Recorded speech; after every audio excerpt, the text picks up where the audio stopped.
If you've ever walked out into your garden and found any of your squash plants, all of a sudden one wilts over and dies, and it seems like it happens in a day, you've probably been a victim of the squash vine borer. In today's video, we're going to show you how you can use permethrin in your garden to 100% solve that problem while protecting good insects, pollinators, and the other bugs that can show up in your garden.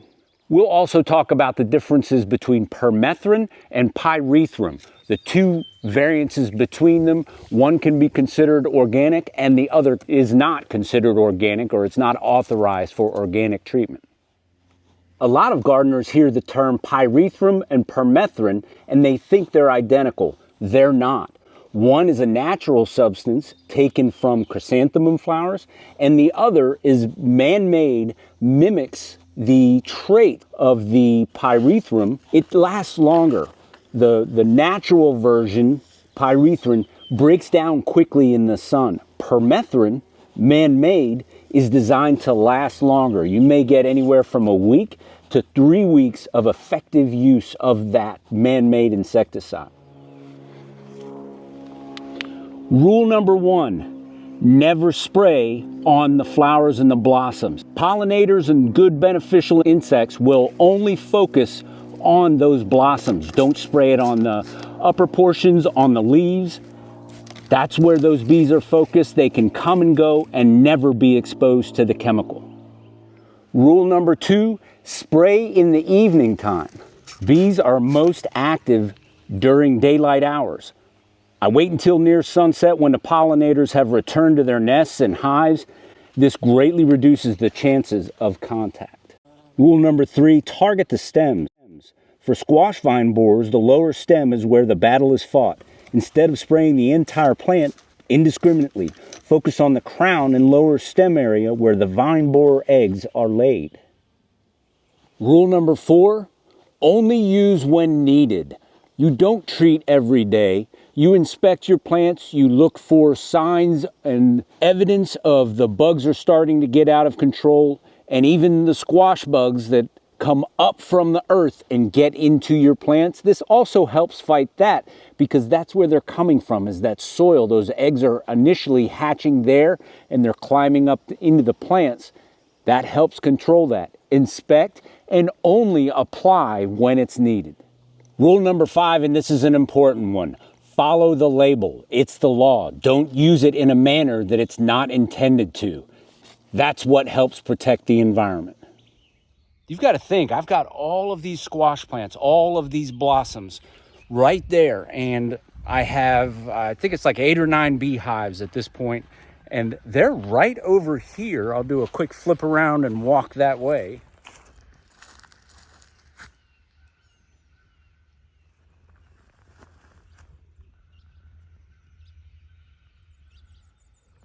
So I am not going to put my beehives at risk in any way, shape, or form.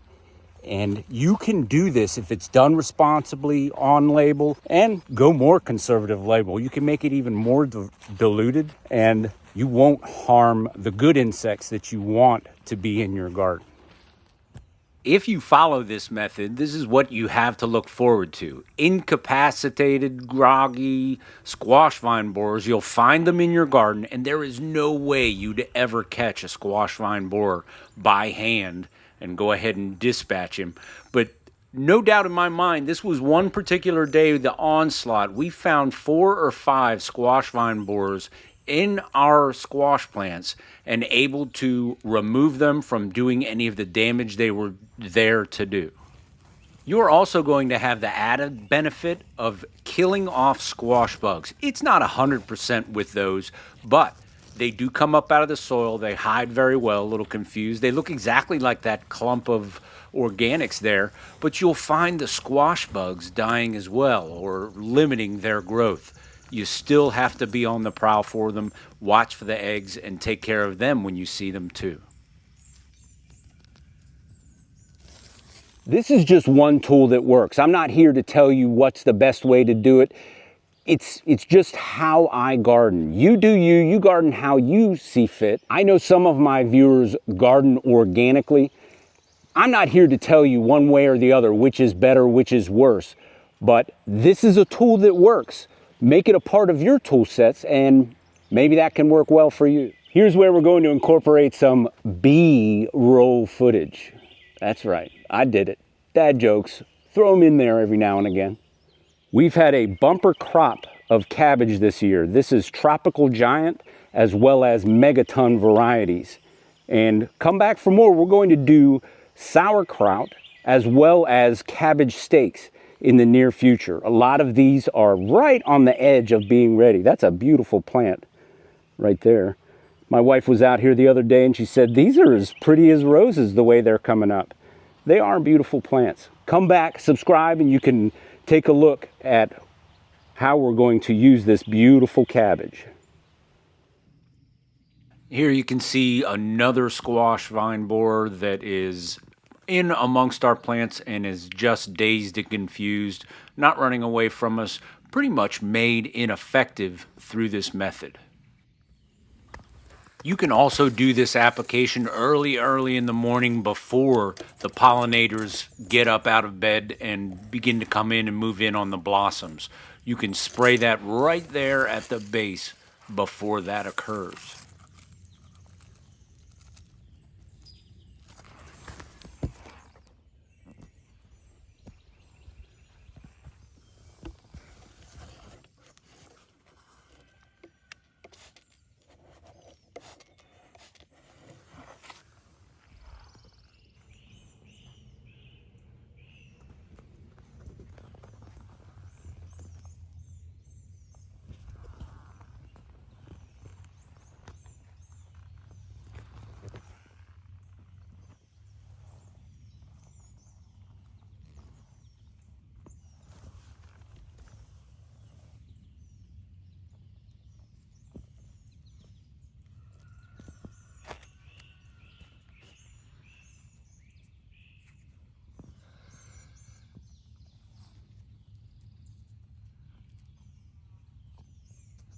Please come and check our other videos. This has been a brutal spring on rain and watering. We have drought conditions. I've never had to resort to watering the way we've had to during this season. And we've got a video right here up in the upper corner there you can click on and you can see our watering strategies. It's critical and important this year. We've also got garden bok choy kimchi video. Amazing recipe. That's probably well over $100 worth of kimchi in that one fermenting, it's actually a cookie jar, but check that video out as well.